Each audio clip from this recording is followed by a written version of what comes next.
인생에 있어서 돈이 최고가 될 수 없고 그렇게 되어서도 안 됩니다.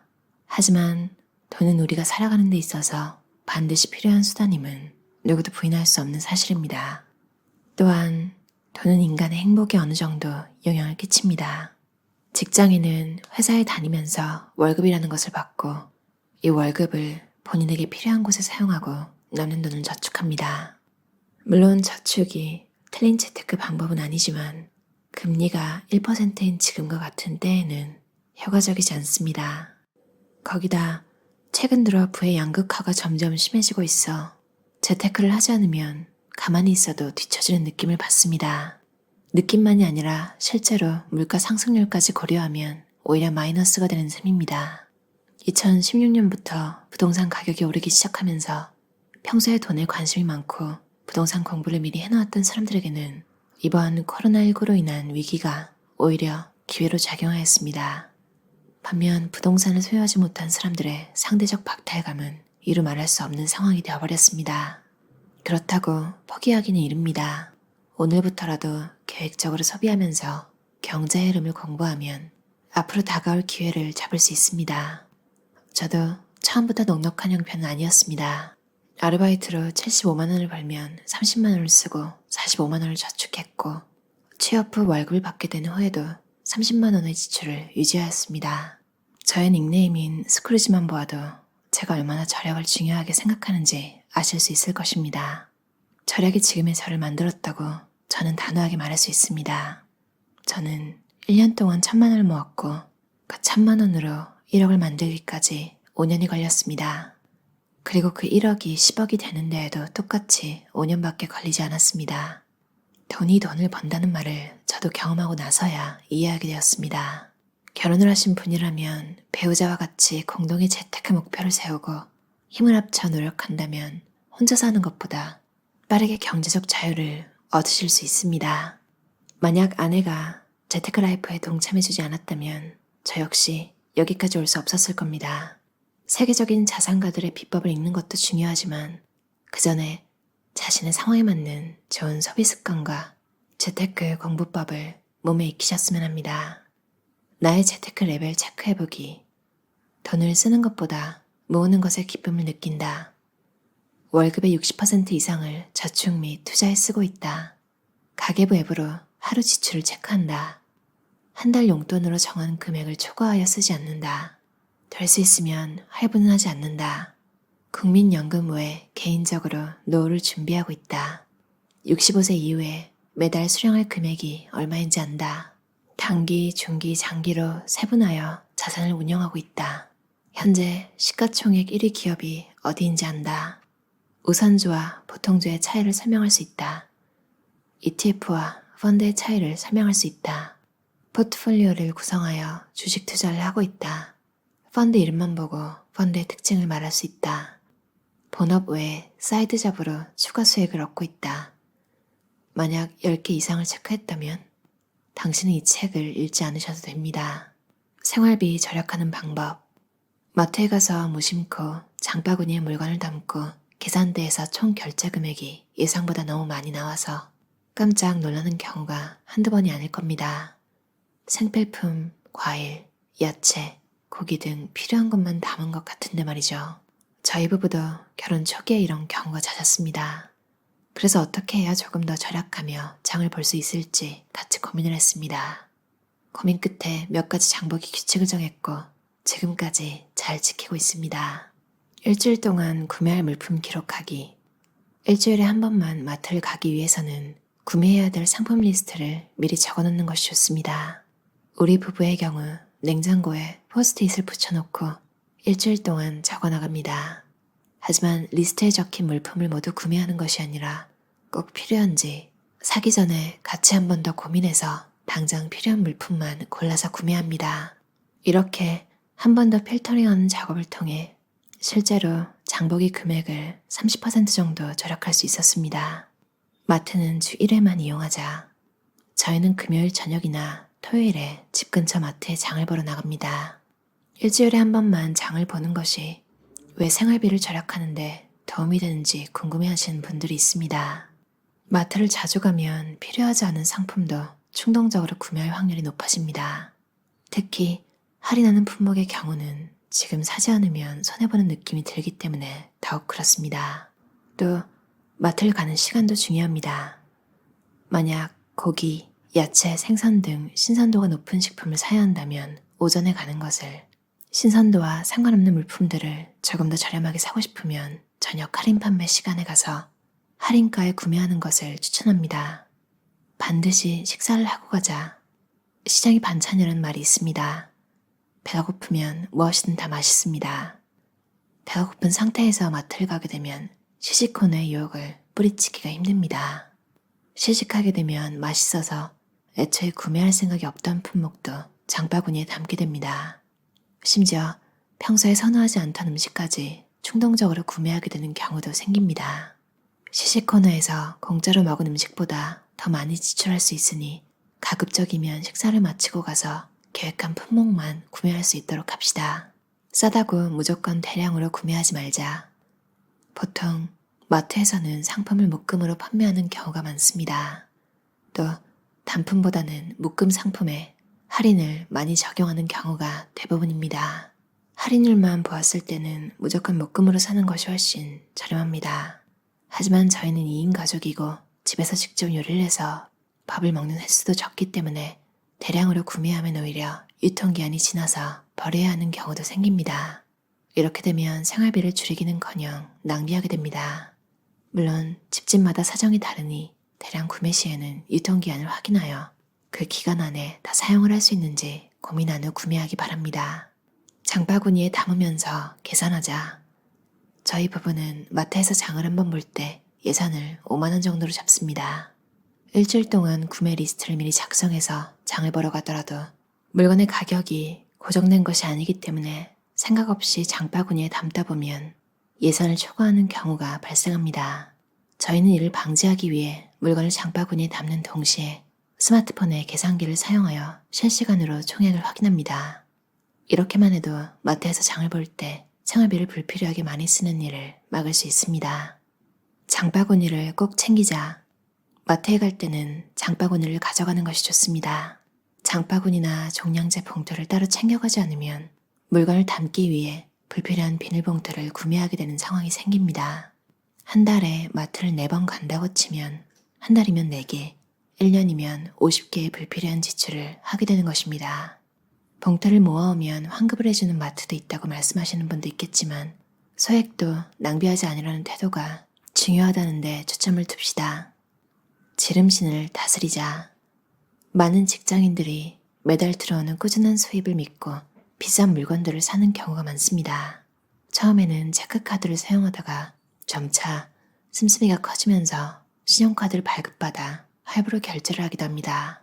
물건을 사면 스트레스가 풀린다는 사람도 있는데 정말 그럴까요? 잘 생각해보면 결제하는 순간만 짜릿할 뿐이지 막상 결제 대금 청구서를 받으면 오히려 더 스트레스를 받게 될 겁니다. 저희 부부는 연소득이 세후 1억이 조금 넘습니다. 그럼에도 갖고 싶은 물건, 먹고 싶은 것을 다 구매하진 않습니다. 에어컨, 전기세를 생각해 너무 더운 날씨가 아니면 가급적 선풍기를 사용하고 갖고 싶은 것이 있어도 바로 사지 않고 고민 후 인터넷에서 최저가로 주문을 합니다. 또 가까운 편의점보다는 조금 걸어가더라도 저렴하게 살 수 있는 할인마트를 이용합니다. 절제하는 삶이 중요하다는 것을 알기 때문입니다. 소위 3대 가전이라고 불리는 식기세척기, 로봇 청소기, 건조기도 저희 집에는 없습니다. 물론 있으면 편하겠지만 제가 조금 더 부지런하게 움직이면 굳이 없어도 된다고 생각했기 때문입니다. 조금 더 움직이는 게 낫다고 생각한 것이죠. 또 저는 외모를 가꾸는 데에는 지나치게 절약을 하진 않는 편입니다. 회사를 다니면서 사람을 만날 일이 많기 때문에 첫인상을 위해 관리도 하고 주기적으로 쇼핑도 합니다. 그럼에도 제가 사고 싶은 아이템들을 모두 구매할 수는 없습니다. 한 달 용돈 예산 안에서 쓰기로 스스로와 약속했기 때문입니다. 온라인 쇼핑을 할 때도 마음에 드는 물건을 바로 구매하지 않고 메모장에 따로 URL을 정리해둡니다. 일주일 뒤에 그것을 열어보고 정말 이 제품이 필요한지 여전히 마음에 드는지 점검한 후 구매합니다. 충동적으로 구매하면 나에게 어울리지도 않는 것을 사서 사용하지도 않는 일이 생기기 때문입니다. 통장 쪼개기. 대부분의 직장인들이라면 통장 쪼개기라는 용어를 들어본 적이 있을 것입니다. 들어서 알고는 있지만 의외로 이것을 실천하는 사람들은 많이 없습니다. 통장을 여러 개로 나누어서 관리하는 것이 귀찮은 일이라고 생각하거나 굳이 그렇게 해서 돈이 더 모일까라고 의심을 하기 때문입니다. 저는 통장 쪼개기를 10년 넘게 실천하고 있는데 확실히 돈 관리가 편해졌습니다. 통장을 하나로 쓰게 되면 처음에는 돈이 많은 것처럼 보여서 생각 없이 쓰게 됩니다. 그러다가 공과금, 보험금, 통신비 등이 하나 둘씩 빠져나가면 잔고가 부족한 상황이 발생할 수도 있습니다. 아마 경험이 있는 분도 있을 것입니다. 하지만 통장을 쪼개 놓으면 선저축, 후 지출을 하게 되어 저축하는 비율이 높아질 수밖에 없습니다. 쓸 것을 다 쓰고 저축하는 것은 불가능에 가깝습니다. 적금을 넣기로 정한 금액이 급여 통장에서 바로 빠져나가게 하고 나머지를 가지고 용돈, 생활비, 공과금 등으로 분리하여 사용하면 됩니다. 스크루지 저자의 회사 언제까지 다닐 거니? 라는 책이었어요. 예전에 인터넷에서 막 돌아다니던 명언이 약간 뒤틀린 그런 시리즈가 있었잖아요.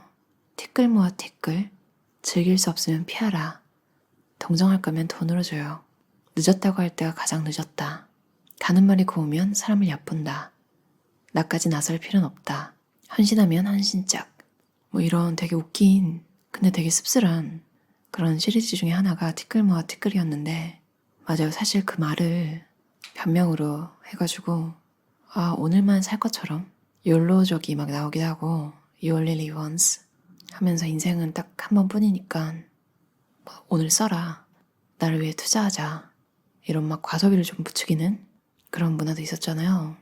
그래서 티끌 모아 티끌이라는 말로 도망가지 말자, 이 문장이 되게 와닿았어요.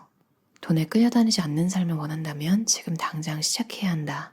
절약과 재테크를 다룬 책의 저자들의 삶을 보면 미니멀 라이프와 거의 다를 게 없는, 그 의미는 살짝 다를지라도 불러오는 결과는 굉장히 좀 선한 영향력 이런 게 있는 것 같아요. 장바구니를 꼭 챙기라는 조언이 있었잖아요. 그러니까 뭐 제로 웨이스트나 뭐 환경에 대한 이야기가 전혀 없었음에도 그러니까 정말로 1년에 50개 정도 불필요하게 비닐봉지를 사는데 돈을 쓰지 말라 라는 내용만 나와 있는데 사실 이게 환경에도 굉장히 도움이 되는 일이잖아요. 그리고 남들이 산다고 막 가전을 막 새로 들이고 이런 일이 이분들한테는 없죠. 물론 이분들도 서치를 해요. 그러니까 어떤 점이 편리할까? 직접 사용해서 그 효과를 알고 이렇게 버리거나 하는 게 아니라 약간의 단점만 읽어도 뭐 그러면 내가 직접 하는 게 낫겠네, 이렇게 딱 바로 단념을 하고 되게 주체적으로 선택하는 거죠. 그러니까 난 이거 필요 없을 것 같아, 그래서 안 살 거야. 못 산다, 못 가진다 이런 개념이 없죠. 두 분이 합쳐서 연봉이 1억이 넘는데 그럼 못 사진 않을 거잖아요. 그리고 저도 매일 장 보는 걸 해본 적이 있는데 저자분이 말한 것처럼 저도 피할 수 없었어요. 그 세일의 유혹을. 정말 그 세일 코너에 가지 않을 자신이 있다면, 집 앞에 마트가 있다면 물론 야채 같은 걸 매일 사는 게 훨씬 신선하겠죠. 근데 사실 세일이 이렇게 멀리서라도 눈에 보이면 그걸 피하기가 사실 쉽지 않아요. 그리고 이상하게 박스로 사면 여러분도 그런 거 느끼지 않으셨나요? 되게 물려요. 되게 질리고 사재기를 딱히 한 것도 아니고 그냥 2개를 묶어서 팔아가지고 산 적이 있는데 오트밀이나 시리얼이요. 거의 아침 식사들이죠. 그건 뭐 계속 먹을 거라고 생각했어요. 너무 신기한 게 참 이거 보면 한국 사람이 맞아요. 시리얼이나 오트밀을 먹으면서 자라지 않았거든요. 저는 몇 번 먹으면 되게 물리더라고요. 그래서 오트밀이나 시리얼은 싸게 나와도 이제 제 자신을 아는 거죠. 나 안 먹을 거야 저거. 그러니까 그냥 정말 먹고 싶으면 딱 제일 작은 사이즈 하나만 사. 저한테 스스로 말해주는 거죠. 요즘 인터넷에서 막 돌아다니는 밈이 또 있더라고요. 질 좋은 옷 사서 10년 입어라. 무슨 소린지 모르겠음. 나는 질 안 좋은 옷 사도 10년 입음. 그렇게 하고 이렇게 리플로 스스로 고도로 발달한 거지는 환경운동가 구분할 수 없다, 이렇게 적혀있는데 너무 웃기더라고요. 그러니까 몇 년 전만 해도 한국 사람들은 왜 스파 브랜드에서 질 좋은 제품을 찾는가, 오히려 막 한국 사람들의 그런 질 좋은 제품을 찾는 걸 비난하는, 그러니까 가격은 싸고 질 좋은 걸 왜 찾냐 뭐 이런 기사도 있었던 걸로 기억하는데 사실 그 성향이 굉장히 환경이 좋은 거였죠. 저도 사실 환경보다는 돈 아끼고 그리고 쇼핑을 해야 된다는 스트레스? 그런 걸 줄이기 위해서 같은 옷을 오래 입고 이런 걸 좋아해서 어쩌다 보니 쇼핑을 덜 하게 돼서 굳이 따지면 막 철마다 옷을 사는 사람들보다는 환경에 그나마 좀 덜 해를 끼치는 그런 삶이 된 것 같아요. 대신 근데 이제 스파 브랜드나 좀 저렴한 데서 오래 입으로 사더라도 정말 옷이 떨어져가지고 새로 사야 될 경우에는 그래도 미세 플라스틱이 생성되지 않는 소재로 고르자. 이 정도? 그 정도 기준만 가지고 또 똑같이 저렴하지만 오래 입을 옷을 고르게 되는 것 같아요. 그리고 장바구니에 담으면서 계산기 두드리는 거 정말 좋은 아이디어 같아요. 제가 사는 동네는 특히 이렇게 3만 원 정도 넘게 사면 커피 쿠폰도 주거든요. 그러니까 카페가 딸려있는 슈퍼마켓인데 3만 원어치 장을 보면 한 5천 원짜리 커피를 내가 원할 때 마실 수 있는 거죠. 뭔가 한 2만 9천 원? 이 정도 나왔을 때는 떨어져가는 생필품을 하나 더 추가하면 3만 원이 넘겠죠. 그렇게 해서 커피 쿠폰을 받을 수도 있겠다 이런 생각을 했어요. 저는 계산기를 안 쓰고 있었거든요. 앞으로는 계획을 좀 더 하고 장을 보는 횟수를 줄이고 일주일에 한 번만 보다 보면 저 같은 경우는 커피 쿠폰도 생기겠죠. 이 저자처럼 생활 속에서부터 절약을 하면 그리고 계속 가벼운 생활을 유지하면 노후에 대한 걱정은 좀 줄어들 것 같아요. 들어주셔서 감사합니다.